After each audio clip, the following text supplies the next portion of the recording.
Hey everybody, and welcome back to the Synthwave Hangout. And I can't believe I'm about to say this, but this is episode 50.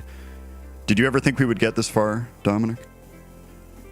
I mean, no, I didn't think we'd make it past like 10. I didn't think we'd make it past the second show. I think after you hopped on.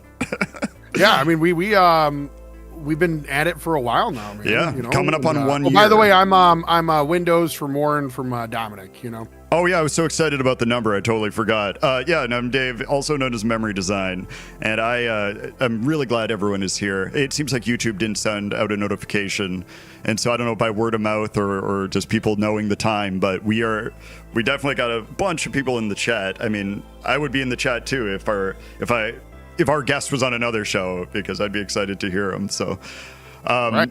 But as far as the show goes, I think back to my first time doing the show solo and getting on here in my studio and like having a playlist and being like right about to hit that start button, right? Start streaming. And then I was like, oh my God, what am I going to do? Yeah, and it was awful because I wasn't there. I get it. It was. My experience during those first couple shows without you was when the song stops, after I talk about the song for a second, what do I say?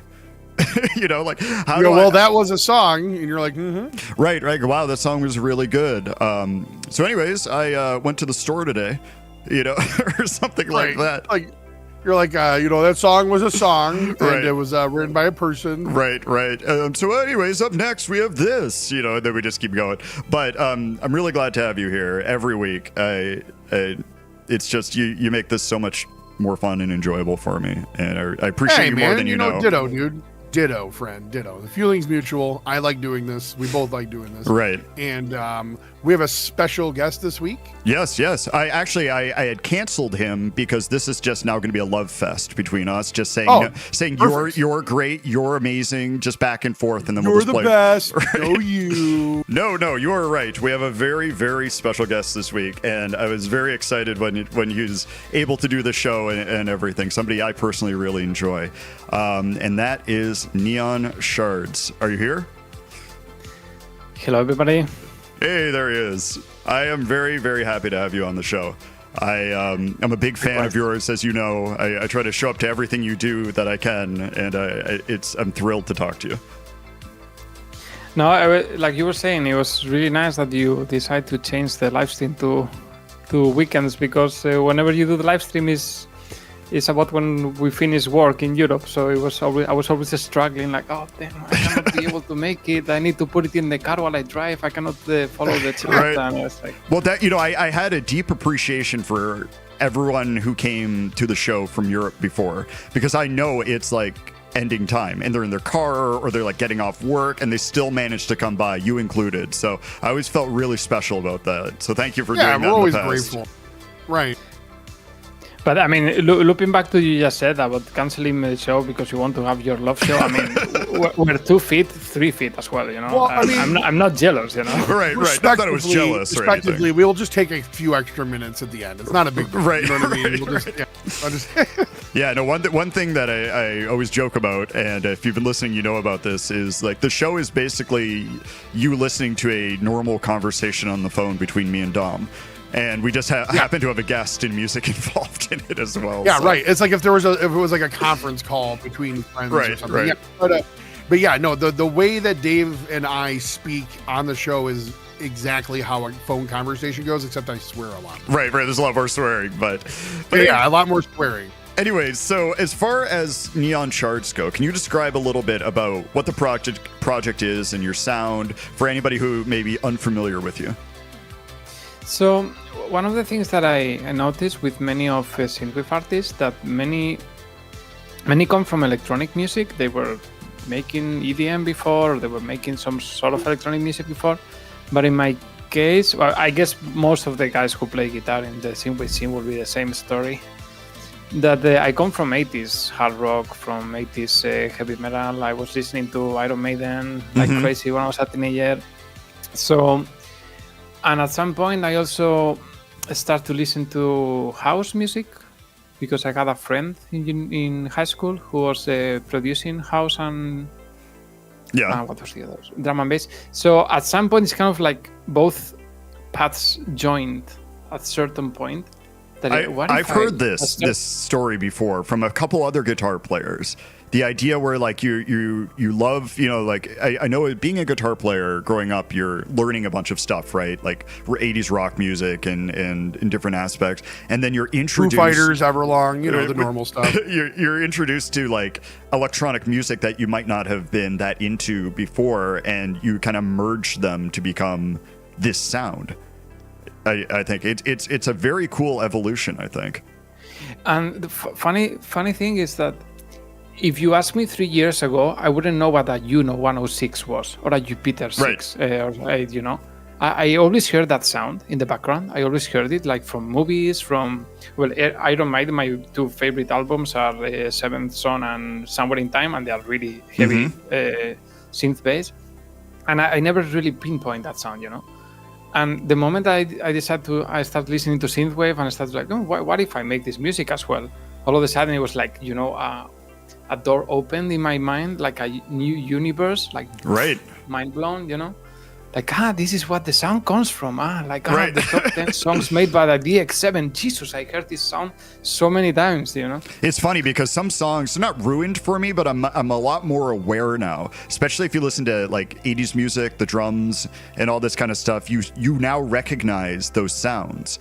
Or like classic 808 cowbell or just whatever. It's you hear it and you're at that level of like, I don't know, being a nerd for this, that you now can pinpoint all that stuff. And for me anyways, I listen to stuff, I'm like, I should use that bass in my next song or something like that. And then I'll go and look up like, what did Janet Jackson use on this song or something like that, and figure out how to match that DX7 like setting or whatever. Yeah. Now of course, when you're a producer, you all of the sudden start to pick up all this stuff, all the tricks you make as well, and all the sounds you use.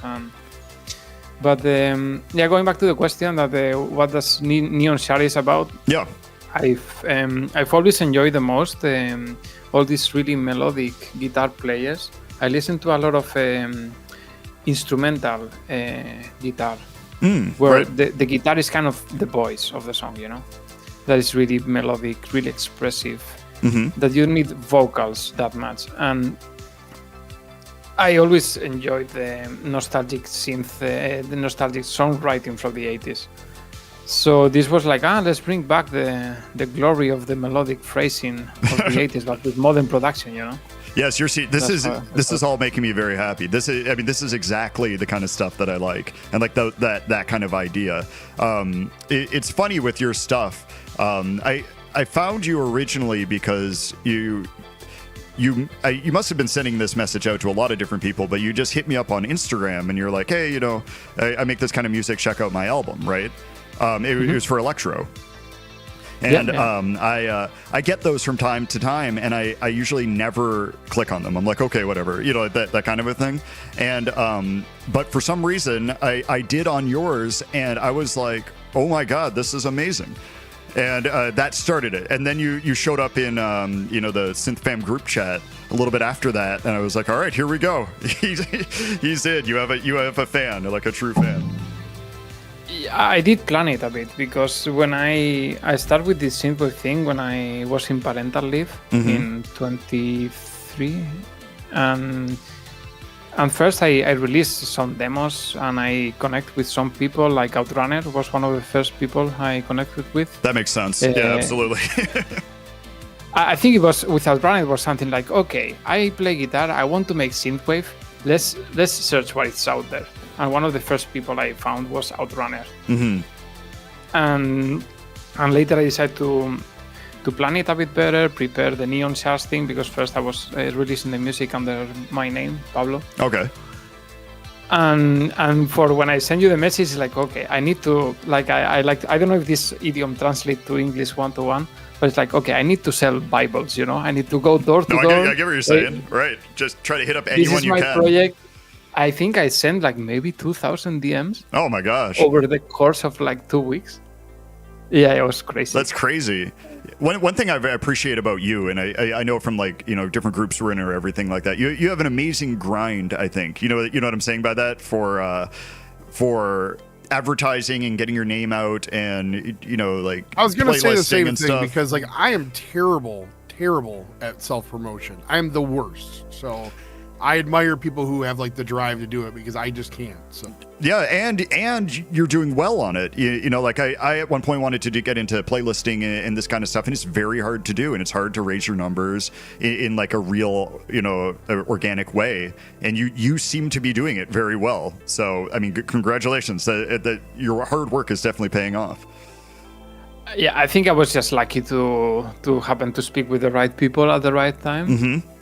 Yeah. I think as like I said, the first person I connected with was Outrunner, and we connected. I would say through language because his parents are from Spain. Mm-hmm. So we started chatting like directly, and later as soon as I started making Submit Hub campaigns to send my music out there, I connected with Kyle Ferguson, Skyline Drive. Yeah, he's a great guy. It was basically endless conversations with both Andre and Kyle, teaching me everything. Like Jesus, they deserve some sort of like reward because they really taught me the playbook. Right. No, they're both excellent at this too, and so that is no surprise that I love that everyone finds like their own little clique. You know what I'm saying? Because like that's kind of how it was for me as well. Like I met up with people, and then I was part of that original clique. I'm part of that little part thing. of that clique. yeah. No. So it's like, but it's like for me early on it was Dave, and it was like Tholos, and then Eric C. Powell, and people like that who were very, very helpful as far as like helping me figure out like what parts of my sound wasn't really working and what was. And just different ideas out there. So I mean, it's really cool to have like a good little clique of people. I always make a like joke. A sort of mentor. Oh, go ahead. Sorry, Pablo. No, sorry. No, like a sort of mentor, like you said. But what was the joke? I always make this joke. It's not really a joke, but it's like for me coming into a scene like this, it kind of feels like you're like going into a freshman year at a school, like at a college or whatever. Right. You meet like a group of friends that like some of them know more than you, some of them know less, and you kind of ride with this group, and some people fall off, but there's like a core group of friends that you keep. And that's what it was for me when I got in several years ago. And, Dom, I met right in the beginning and a bunch of stuff like that. So, like for you, it seems like you have the same kind of thing, only with like Outrunner and Skyline Drive, which is a pretty good duo to start with, I think. Yeah, I mean, I think I was just, like I said, lucky. And another figure that helped me a lot in the beginning was Rogue VHS. Yeah, that's another good person to get with. So, and what's this Dr. Crispy from Interplanetary Records, I think. Mm-hmm. Yeah. So I connect with all of them through Submit Hub. And with Jed, I took some of his mentoring sessions, and those three things, it was like a launch pad, I would say. Yeah, well, like, it certainly works. All of a sudden, I found someone who makes guitar, who knows where to guide me, someone who understands the marketing, and someone who knows about production. And I got the basics, and let's just start working on it. Yeah, right. This is like a job interview for Dominic to hire you now to teach him everything. Because like the thing I probably am the worst about is promoting. Oh, what happened, Dom? Sorry. My children, I just started yelling, so I had to turn it off. So I'm the worst at promoting. So it's like it's one of those things that is like, I don't know, like I'm not very good at like playlisting and sending things out. Like I just make it and then post it and then walk away. Yeah, the way that we do this is I just annoy Dom over and over again on Discord with the same message. Do this, send this to this person. Hey, did you submit this? Hey, did you submit this? And I'm like, no. Yeah, it definitely takes with the effort. the playlisting was both like listening to Kyle and Andre about doing a playlist, but it also came from the fact that my music is really guitar heavy. I'm a guitar guy, so it's what's going to be. And in the beginning, I was getting a lot of rejections in Submit Hub. No, because your song has too much guitar. Look, 3 guitar solos. What is this? I was like, come on, man. Right. And I was like, so I became the You're playlist. like, I really like the guitar. Right. It's like, this is my music, So I became the playlist. Yeah. Very smart. It's tough. It's tough Yeah. because here's the thing: is when you are writing something. This is probably the reason why I avoid doing any submitting or anything, is because I don't really want to be told what I should do with my music. You know what I mean? Yeah. I mean, if it's objectively true, like, hey, dude, your highs are a little sharp and they're cutting through, or, hey, your low end is, not loud enough or something, a kick or some objective truth, then fine. But like when somebody starts digging at you and telling you how to write something, like it poisons the process, in my opinion. And I think that's the reason why I avoid it. Well, I think it you have to consider, do you want to adjust to that recommendation or not? Because there's that pull. I mean, I know the kind of sound a lot of these playlists are going for, and that's because that is the most popular, right? So they want listeners. It makes sense. But Sure. But I mean, but at what point do you we've talked about this a lot, but it's like, I feel like when you're developing your sound, and you're doing your thing, it's really hard to hear from somebody that it's not like, it doesn't fit like their whatever kind of thing. You know what I mean? And it's like, well, that's not the point of why we write music, is right? it? I mean, I've never wrote music just to be like, well, I really, really wanted to sound like, Deadmau5, so I guess I'm just going to write everything that sounds like Deadmau5, right? And then have no origination whatsoever. Like that. But people do that. People do that. They try to emulate a sound, and it does work in a sense for them. That is true. But I don't know. At the same time, like we are writing a genre of music that is niche by design. So there is not that much like, okay, maybe I'm shooting myself on the foot saying this, but it's not that we are writing like pop, that there is it's a really big business opportunity, or really like opportunity, how do you say, like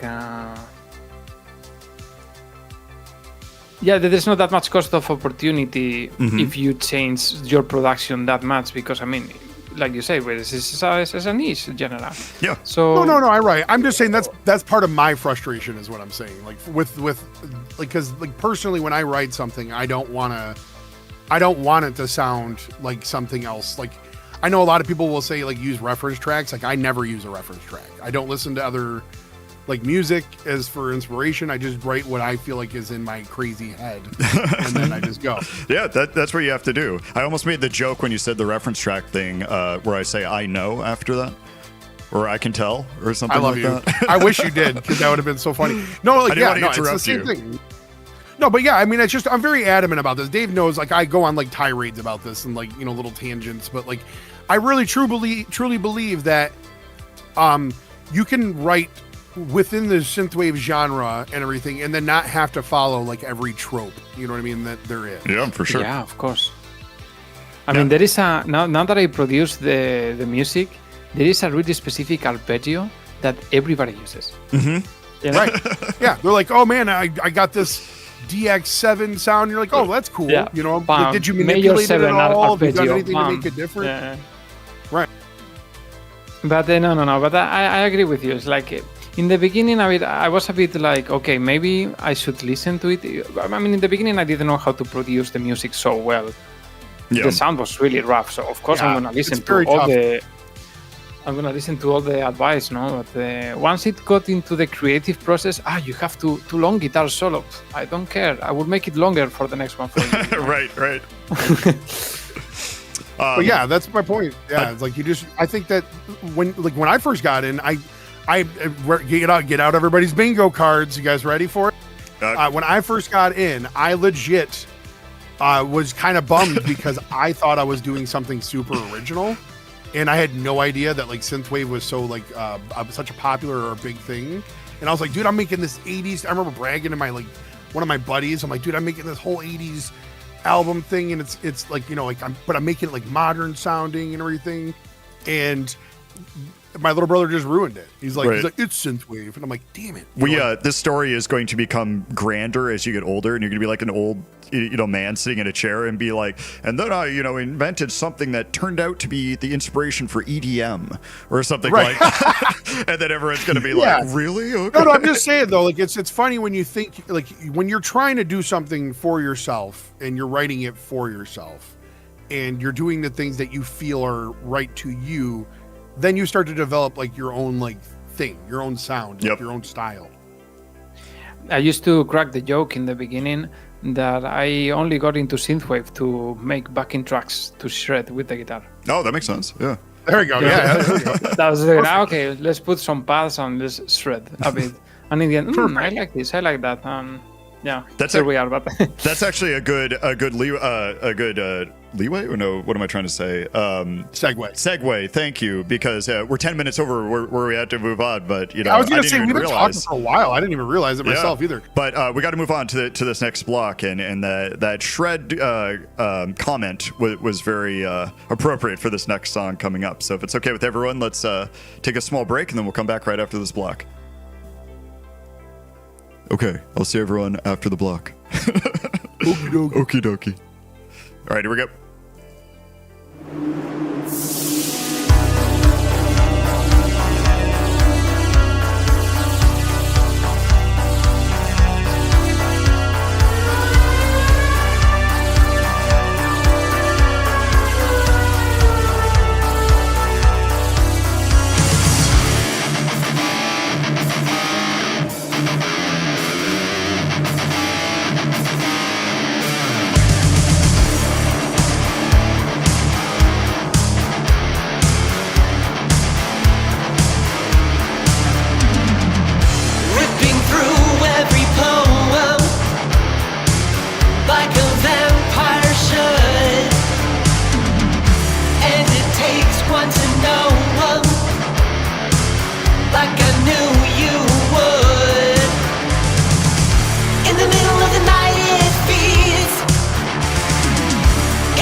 And we're back. And I just realized that in our back chat, I promised Pablo that I would give you a heads up, but I didn't, and I'm sorry about that. Are you there?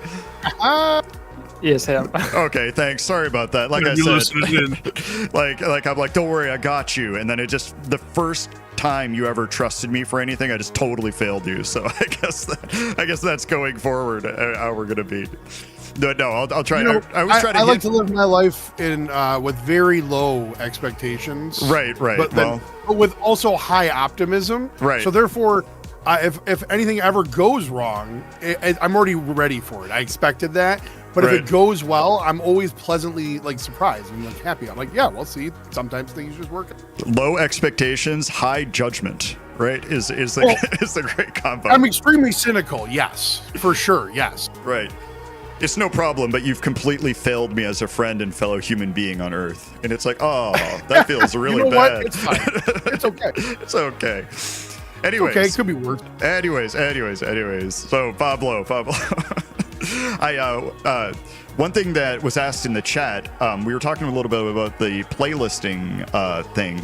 And there's a question about how you managed to do that, to get enough people and to make that a reality for yourself.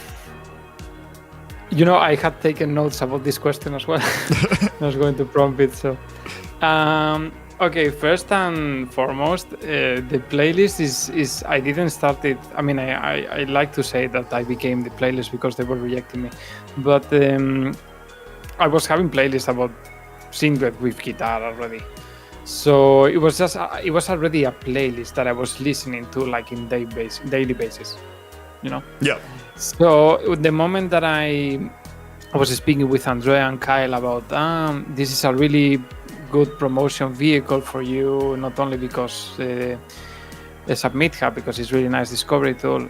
Mm-hmm. I just pruned the playlist a bit, follow the playbook on how many songs of your own project you place, where you place them, and I start running meta ads because that's the only magic there is. You're running what? I didn't get your last thing you said. Meta ads. Okay, right. And so. Oh no, go ahead. Sorry. So I mean, there is so much you can do organically, but when you are just starting out, you gotta find a way to put your project and your music in face of people. Right. Yeah, I mean, there's so much stuff coming out all the time that unless you can somehow elevate it above the noise, a lot of people miss stuff. And I think one of the success of my playlist, success, I mean, it's still baby steps now because I barely have 3K saves now. But that's pretty good. That's not bad, especially if somebody's trying to get this going. I mean, 1,000 is, the first milestone everyone's going for. I think it sounds really broad and generic, but if you stick to your own vision, eventually you get there. Mm-hmm. I was not doing the playlist because I wanted to monetize it, because in the beginning the playlist you put a lot of money onto it. Mm-hmm. It was just I really like this music, the music I do as well, and since I was being rejected for having too much guitar, I said, okay, my playlist is going to be guitar only. Right. Yeah, I was going to say that you picked a good kind of niche thing, because I've heard this from other people before.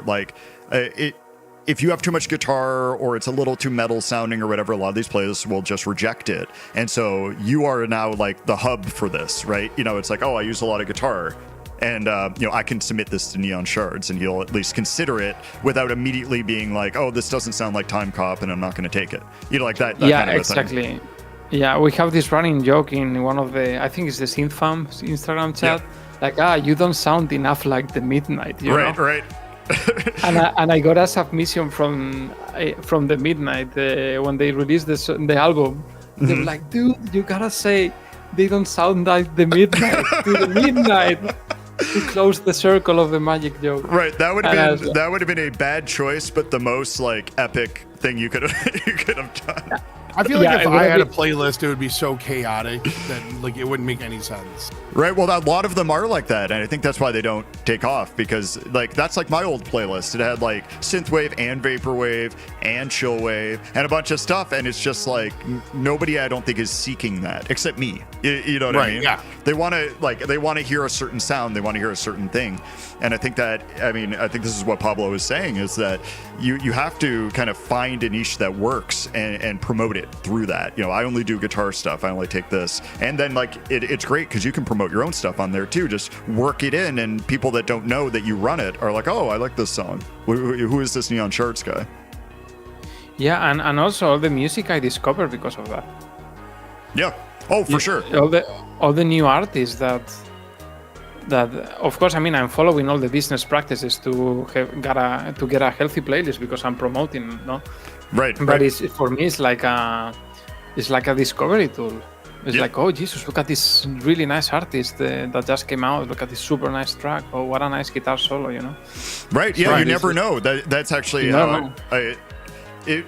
It just takes one little reference or one little thing or one song on a playlist to discover somebody. That's how I discovered Beach Dolls, who I played earlier today. Just like one tiny like blip of a reference. I was like, oh, I'll check this out. And that's all it really takes. Yeah. Yeah, it really does. No, that's all part of word of mouth as well. You know, you have like people people searching for certain things. A lot of it's luck, you know, and then like you said, a lot of it's just doing the right business. Right, and like the same thing happened when you let me know about that listening party the other day with I'm going to say this wrong, Mixina. Is that how you say it? I think so. Yeah, Mixina. Right. I love that album, and I wouldn't have discovered it if I hadn't just gone back to my desk and I randomly saw your message. You know, it takes the right place, right time, and then that's how you get fans, I think. Also. Yeah, and. For everybody that is, I think I read that Hollywood Brown made a comment about the meta ads that it didn't work for me. Mm-hmm. Look, I would say that meta ads it doesn't have that much that much to it really. It's like it's a process that you have to learn, a lot of trial and error until you find what works, and bet on the winning horse. This is nothing. Right. It's not a sure thing. It's like any advertisement. You know, sometimes it hits, sometimes it doesn't. Yeah, exactly. It's like different songs will hit differently to different people. So the audience that was enjoying your previous track before might not be so much into the new track. Yeah. Of course, I mean, with time you find your core audience that they like your song, your music overall. But it's a trial and error, and there are 3 YouTube channels that are fantastic. That is really good source of information, and for everybody who wants to try meta ads, it's just follow these YouTube channels. Here's my thing though, and I don't mean to play devil's advocate here, but that's just because that's who I am. Okay, my whole thing though is I feel like the problem with doing this, and I don't think you'll ever do this. I'm pretty sure you'll stay true. I'm glad you will, but I feel like for a lot of playlisters, it starts to pigeonhole them in a way where they have to maintain this sound now. So like they have to make sure that everything that comes in sounds like this one certain thing in order to maintain. So you're saying if you got a submission and that was you and you really liked the song, but it didn't have this element, you would reject them even though you would want to put it on the list.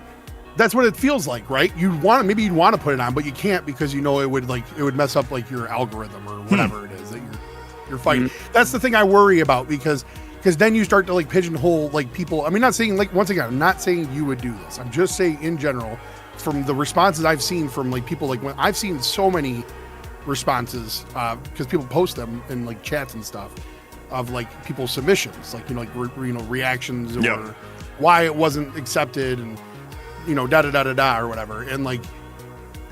It just to me, like I said, it just feels like at some point now it's about the numbers, and then you got to maintain those numbers, and that's where it kind of like it puts you in a position to where you got to like, I don't know. I mean, it's a fair point. I understand listen, what you're Jason's saying. correct. Perfect female type is correct. I do not read feedback usually.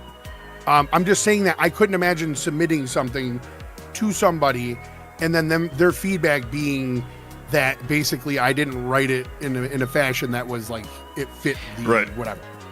Okay, let me chime in here with this, because I was in both sides of the coin. Okay, I was first an artist, hopeful artist, getting my new baby to playlisters, getting destroyed by stupid feedback.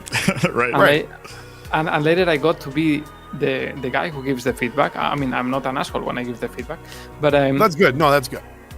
But the most important thing that people need to understand about playlisting is that it's not about the production quality.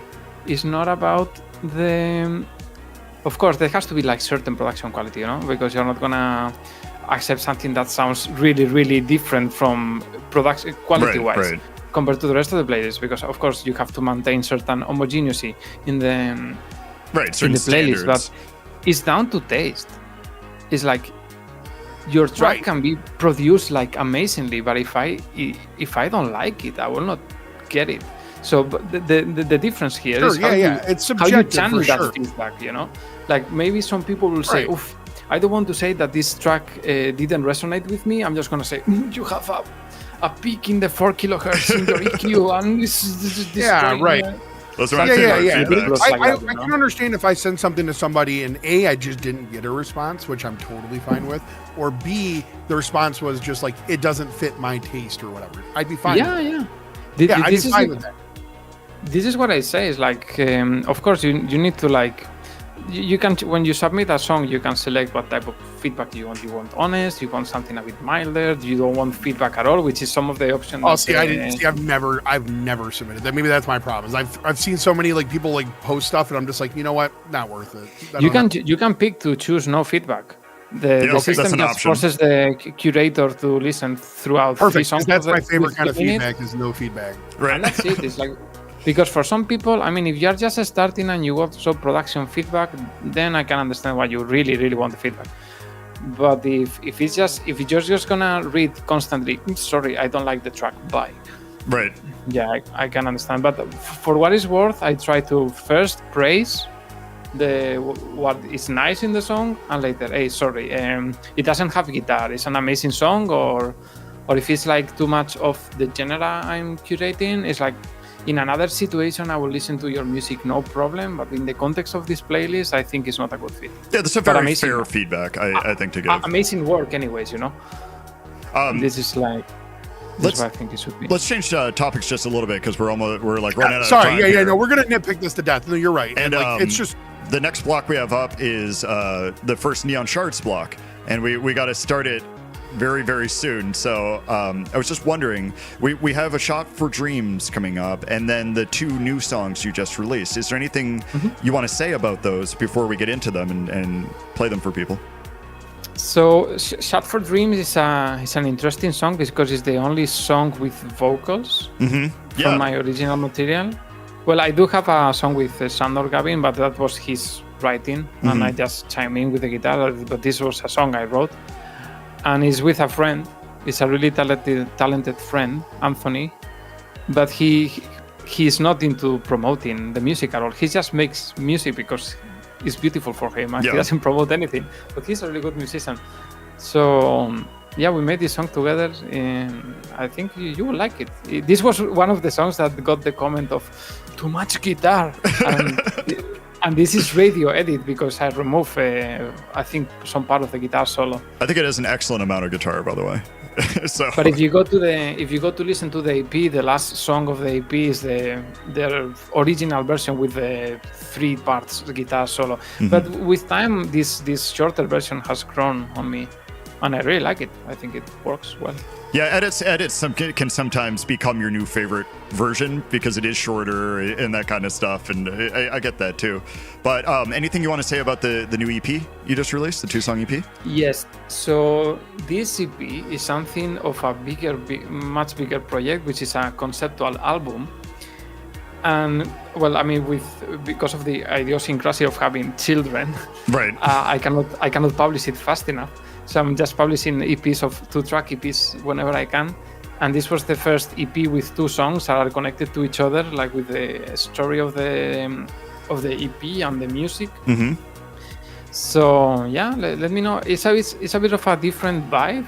We could say that Neon Shards is like this more classic retrowave, synthwave, and this EP dwells more into the more heavy sound, like dark stuff, Yes. space wave. Yes, I So- absolutely agree with that. And I was going to ask you, is this a project sound, or is this you're kind of evolving in that direction more? No, I think I'm just gonna publish both things under Yeah. the same Neon Shards umbrella, because in the end is the same essence.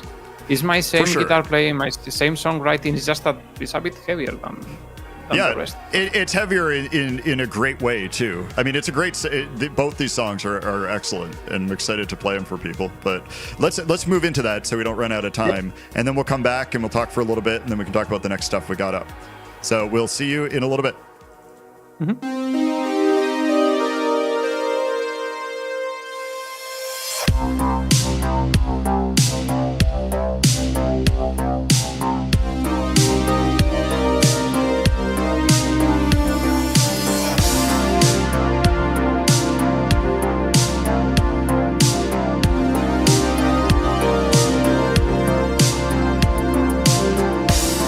There's only one shot. There's just one dream within. There's only one life. There's just a second to be free.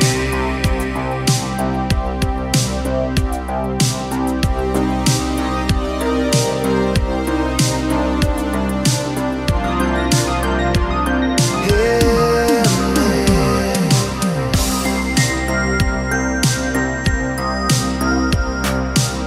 Free me from this dream within a dream. See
And we're back. And I have a question for Pablo about the end of that song. And maybe you can probably guess what it is, but how did you do that, like almost talking part at the end, or maybe it is talking or singing part? You know, a lot of people ask me if it was a vocoder. Yeah. But it's not. That's your natural voice, is what you're saying? No. It's not voice either. It's his version of throat singing. Right. I've been thinking about doing that bit live with the vocoder, but it's not. It's just like it's a synth patch with a formant filter. Oh, so it just sounds like a voice of some kind, like making. Yeah, I mean, that's awesome. In It's essence, like a vox pad. A vocoder is just a synth pad that modulates with your formants, right? With your own formants. But if you have the formant already baked in a filter, you can select the vocalization you want in the formant. Gotcha. See that's right. awesome. So you essentially turn the one vocal cut into you're right so into an actual synth. Yeah. So this is like, I mean, this is already a preset. It's a synthesizer called the Hybrid 3. Okay. You get it for free when you buy stuff from Akai. You know, it's something like really jelly bean, I would say, and. It's just like a formant filter that emulates the EO sound. Does it? Oh, okay. And it gets really expressive because I'm modulating with the mod wheel. Oh, wow. See, there's I love when there's more you know? stuff going on in the background than I think. That's one of the things I love. This about is what I'm talking about, like creative ways to make something that is a mystery to some people. Right. Like I didn't do this. All right, so nobody was like, "Wow, how did you make this Woren album?" But I've had people hit me up about the Windows stuff, and then they ask me how I do some sounds and how I made it sound a certain way, and that's, to me, that's like it's important to do your own thing. That's what I've been saying this whole time. Hey, it's really important to I hit you up about the Woren album. Don't short sell yourself on that. I was like, how does I've never been anybody hit me up and been like, man, I can't believe you did that pad synth thing there. I can't, you know what I mean? That preset was fire, brother. Like that. Right? Yeah, dude. Yeah. So it's like, no, I'm just saying, like, definitely the Windows thing was more expressive. I think for sure. My opinion. I mean, there's more creative. Yeah. There's more like I was going to say creativity, but that's not fair. What I'm really saying is there's more like development of the sound in that. Like tweaking and changing stuff around and everything.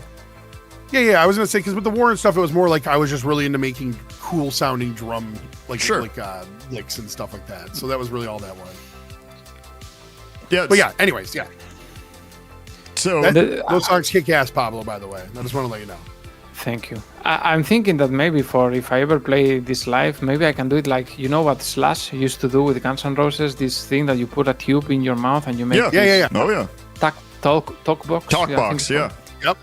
It could sound amazing. I mean, it's the same. Who was the guy who was like famous for that? I always mess up his name. Oh, Peter Frampton. Yeah, Peter Frampton. Yeah, Frampton. Yes, Peter Frampton. Everybody got that like for free in the mail apparently, or something. Right. That was like the joke. That was like the running joke was that like his album was just so prevalent. Yeah. Yeah, Peter Frampton was a reference. Jill Collins and Peter Frampton have written the playbook of many things. Yeah. I think the first person to really do it though was I'm terrible with names. It's a great story, Dom. Go on. Damn it. No, I hate that I did this to myself. Because like if this was a normal conversation and not on air, I would nail it. You know what I mean? Right. But the second that we're on air, I'm just like, don't know anything. No, anymore. I do the same thing. I can't remember anything. Jimmy Page was using it as well? No, I was going to say, I thought Stevie Wonder. Stevie Wonder was like one of the first people to do it with the piano and stuff. I'm pretty sure. Or at least one of the first people like in like the mainstream. But I could be wrong. And I probably am wrong. I mean, sometimes the guy who made it famous is not the guy who came up with it. Oh, for sure. For sure. Like, if you, like, everybody, at least of an older generation, if you say Talkbox and they're like, I don't know what that is, and you say Peter Frampton, they're like, oh, okay. That brought it to the mainstream, I think. But it had been around. And it's just like anything like that. It's just who is lucky enough to hit it big first with it. Yeah. So once again, I mean, it's just wild. It's wild how people can just take different things, like various VSTs and instruments, and then kind of mold them into something that. This is why I always tell everybody to find their way. You know what I mean? When they're doing stuff, like just find your way, because you'll develop how you do something vastly different than somebody else will. Yep. And then like it's just like you just paved your own way, but you just find a way to make it sound good. That's really what you're doing. Let's talk a little bit about it's we're coming up to the last half hour here. Let's talk a little bit about these next 3 songs so we can move on to them, if that's okay. There's 2 collabs in here, and I really liked both these collabs. And so I'm glad you picked them. I was going to suggest you pick them if you didn't. If you're like, I don't know what to pick, I'd be like, I know 2 I want. But let's talk about these just for a minute, and then let's get into them. But we're going to do a Night of Stars first, which is another great song. But so, is there anything special or interesting about these you want to share before we listen to them? Yeah, so Night of Stars is called like that because... well, in Sweden, it's really a thing that you have to watch Eurovision, you know, and the contest that is before Eurovision, Melodifestivalen, is something that you have to watch, you know, because if you don't watch it later in the coffee pause when you speak about this, everybody's speaking about Melodifestivalen, right? You and won't you are know not what's in the going loop. on. So during this, I think it's during May, no, when Eurovision happens. I was just like sitting by the TV watching, and I got inspired by this emotion that all the participants have when they are like about to get famous if their song rips in the contest. And I was just jamming with my keyboard, and I wrote the song about I got inspired this like being at the gates of success. Mm-hmm. That does make sense. With the feel of the song too, which people will hear in a second. But these 2 artists, Flashback and I always say this name wrong. Monse, right? Torres? Monse, yeah. Monse. Okay. For some reason, I feel like I'm going to say it wrong, even though that's exactly how it's spelled. I don't know what it is. Monse is the shorter version of Montserrat. Oh, that doesn't help me at all. But that's good to know. But he's excellent. I'm a fan of his separately. Just before you guys did anything. So that I was really happy to see that collab. Okay, I'm gonna speak first about the collab with Monse, and later I go through the one with Flashback. Yep. So as soon as I start making this music, I start connecting with people online. Mm-hmm. And although I live in Sweden, I connect with the Spanish group very quickly. Mm-hmm.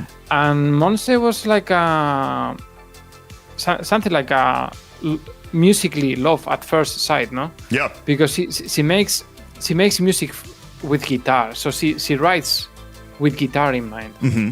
So from the very beginning, she was like, "Hey Pablo, I really like your sound. We should do something together at some point." And in the spring, I got an email from her, and she was like, "Hey Pablo, what do you think about this?" And it was amazing. She sent me like 2 loops. Yeah.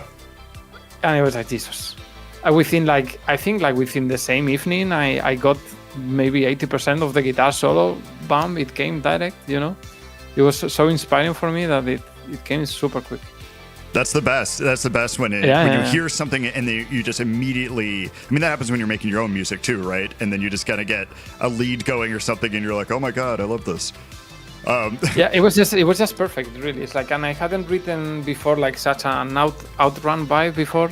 Although I love outrun, but my stuff was like around 100 BPM, and all of a sudden Monse comes like 160 BPM. Let's do it. Like, yes, sure, let's shred. Right, you're like, let's do it. Let's go. Yeah, so it's always a good feeling when you find that right like tone, though. You know what I mean? Like, so I can agree with you. Yeah, when you find that perfect energy match, the perfect vibe. Like when you hit that, like, because like I mean, for me, I write everything in like bursts. Like I'll like an hour burst, 2 hours. I'll put together like at least most of a track in like an hour or 2, and then like, but it's like if I find the right vibe. Otherwise, I'm fiddling around forever, it feels like. Yeah, no, that does happen. It happens to me too. So let's hit Flashback real quick, because we have to get into this. So with Flashback was something like, it was another of the artists that I discovered early on, and I was going through his music, and I was like, Jesus, this is a remix. Well, it's more than a remix because we rearranged the song completely in the end. But I was like, Jesus, this track is begging for guitar, I'm just gonna like Oh, get yeah. the band, the track in Bandcamp, record an overdub, and pitch the idea to Flashback. He's called Moritz. He's from the Netherlands, Okay. and he was like, "Yeah, man, let's do it." Yeah, And I love stories like that because this version is excellent.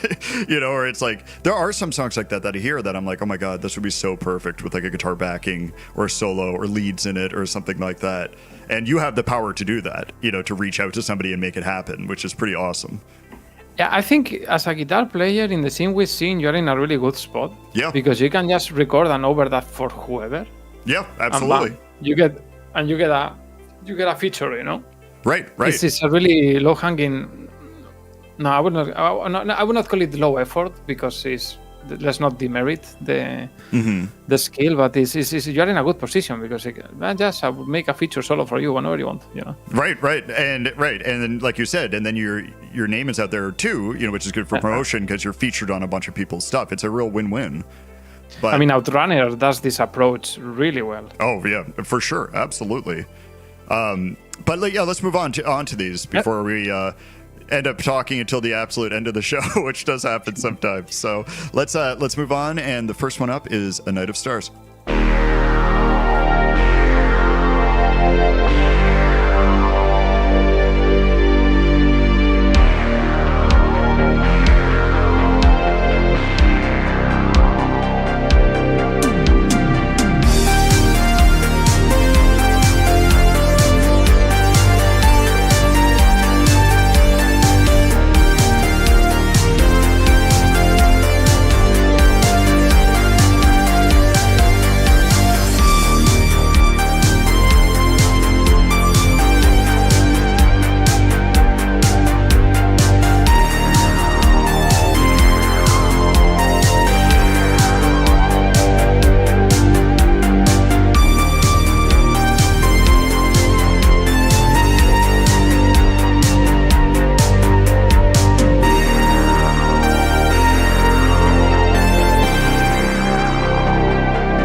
And we're back. I thought that would be the perfect track to end those blocks with. I mean, the energy of that one. I know we talked about this, but it's just incredible. That's a really, really good song. It's a bit. I shouldn't be allowed to say it, but yeah, I think it's. There's a lot of guitar, you know. Yeah, there's too much There's guitar. a ton of guitar. Too much guitar. So much guitar in there. I can't so much believe it. guitar. God damn it. So much guitar. That's what it's I should have fantastic. I said. got lost. I should have started off with that, just reviewing the track. Yeah, way too much guitar in this one. Sorry, Dom, what were you saying? I gotta be honest with you. It's about 3 minutes too much of Yeah, guitar. right. Oh my god. Oh yeah, we were. I was just talking in our back show chat that like the show's almost over in terms of like, talking time and everything. And I always say this feels really fast. This one felt particularly fast to me. Yeah, it went super fast. Super fast. And we even talked earlier today, and all of that. Everything just seems to be moving quickly. I don't know. I don't know what's going on with that. Every week we turn into like goldfish. And Yeah, it's like we I can't guess. revert. We're like, oh my god. When you're in great company, time flies. Yeah, that's right. That's right. So let me see how many songs there are before the end of the show. So we have a little bit of time. We have like maybe 5 minutes. I know, I posted in the chat. 5 more minutes. Oh, I posted in the chat that Sam has a listening party, Dream Pocket, after this as well. That starts like at noon. So, if people are going to hop off for that, Excellent. we should be near the end. But I guess a good question. You did post in the chat that you have something new coming up soon. So maybe now is a good time to ask if you have anything coming up or promotional stuff that you'd like to mention. Not really. Like I'm in the middle of this concept album I mentioned before. Yep. So I don't have any great thing about it. It is true that I would like to, with the new track that is coming up, I would like to remix the tracks from this electro EP and make like maybe a vinyl or an album or something. Oh, cool. That's a great idea. That'd be interesting. But because it's kind of mainly I will do it for myself, because it's like the accomplishment. Like I put music on vinyl, Yeah, but I right, have this physical memory of my accomplishment, Yeah, no, absolutely. I mean, it's different when you get a real piece of physical media, I think. And, I experienced that recently myself. It just hits differently. Yeah. So, yeah, I mean, definitely. Well, because you own it, right? It's because you own it. Right. That's the problem. Yeah. That's kind of the problem right now with like digital stuff, right? It's really cool, but like, let's say, hypothetically, I play a lot of video games, right? Okay. Hypothetically. And let's say I got a ton of games on Steam, right? I bought all those games on Steam. If for whatever reason Steam just goes away, all those games, I don't own them. You're basically buying to rent.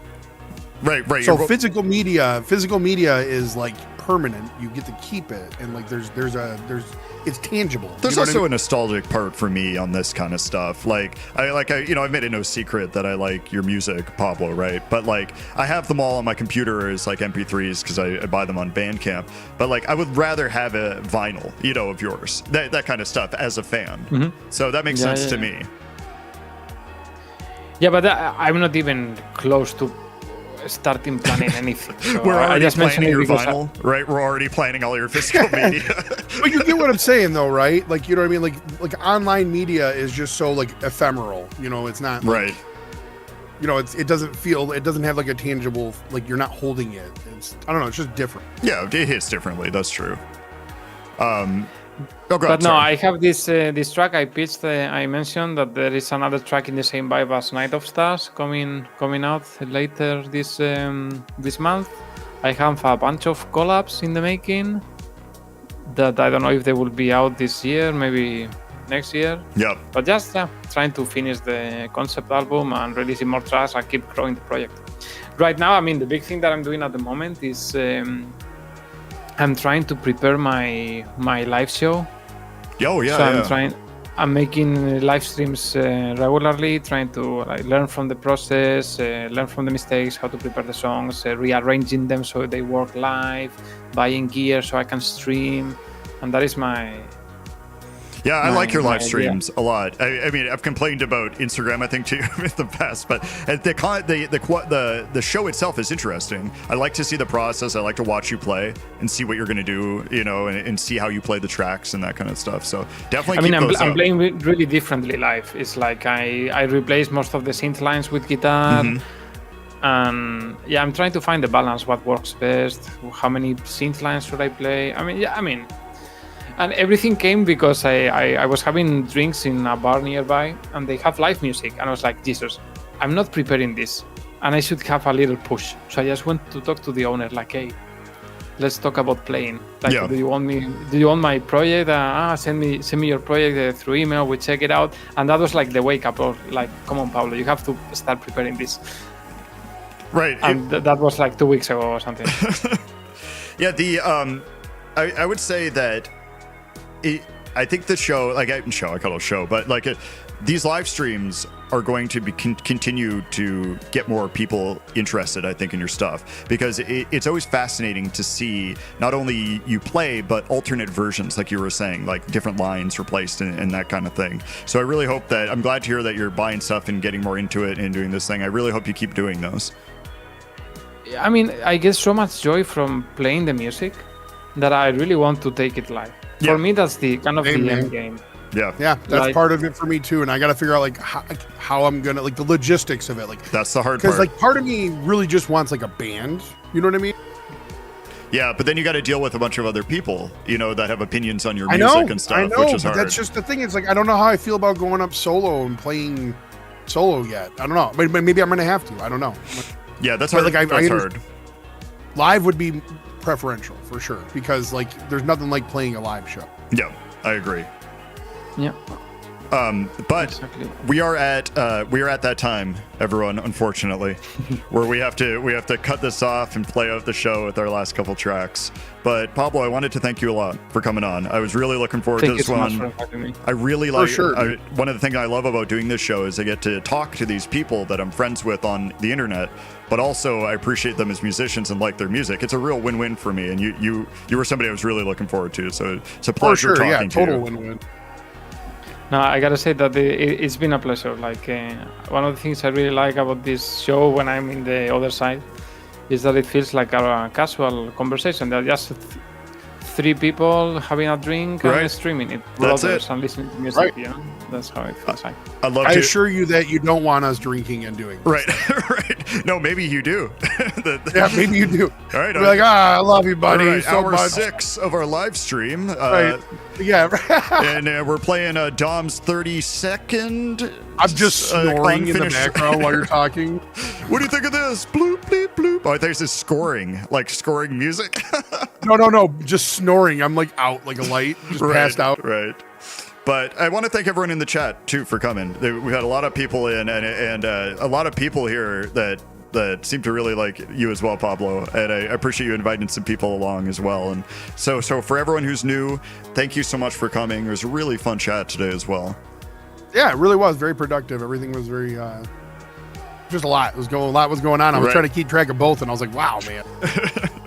But so yeah, definitely, if you're willing, we'd love to have you back on as well, Pablo. I was about to say that whenever when you leave something to speak about, there's always chance for a second episode. Right, So- for sure. I always feel like we get through about like 15% of what I wanted to talk about. So, you know. I know, right? It always feels that way. But I want to thank everyone Maybe- again. Oh, go ahead. Sorry. Yeah, maybe that's the motivation for me to do the vinyl, so I can come here to present it. Right. Come here to There you present go, the vinyl, and then I can just like talk about how cool the vinyl is for like 30 minutes, and you're like, I know, it's great, you know. Yeah, right. Yeah, thank you so much. Appreciate that. So Listen, hey, real quick, I wanted to say my thing real quick before I forget. Sure. Is, I really appreciate both of you. Dave, always a pleasure because Yep. I love doing this show with you. And just remember, everybody, to be kind to each other. Okay, be nice. Yes. Or else. Or else. Or else I'll find Right. you. Or else he will be not nice to you. I'll be not nice to you. There we go. That's the consequence. Right. And So what I'm going to do, guys, I'm going to hang up the call. If you guys want to chat a bit, you can. But that way you don't have to mute for this last part and you won't come through. So thanks again, Pablo, and I will see Thank you so much. I'll talk to you online, I'm sure, and definitely looking forward to what you have coming out next. And to play out the show, I have one of your songs, Dom, starting out. So everyone can enjoy that as well. Hey. There it is. So, all right, everyone, thank you so much, and I hope everyone has a great rest of your weekend, and we will see you next Saturday. Later, everyone. Later. See you.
To start racing, select Start the Race from the pause screen menu.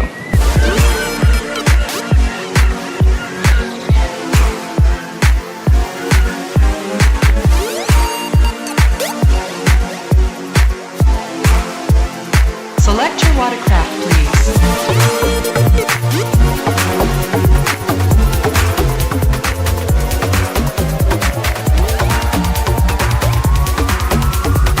Get ready for the first race!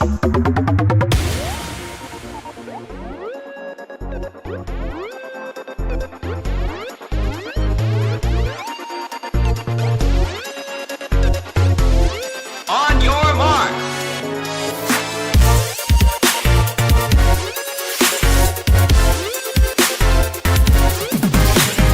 Three, two, one,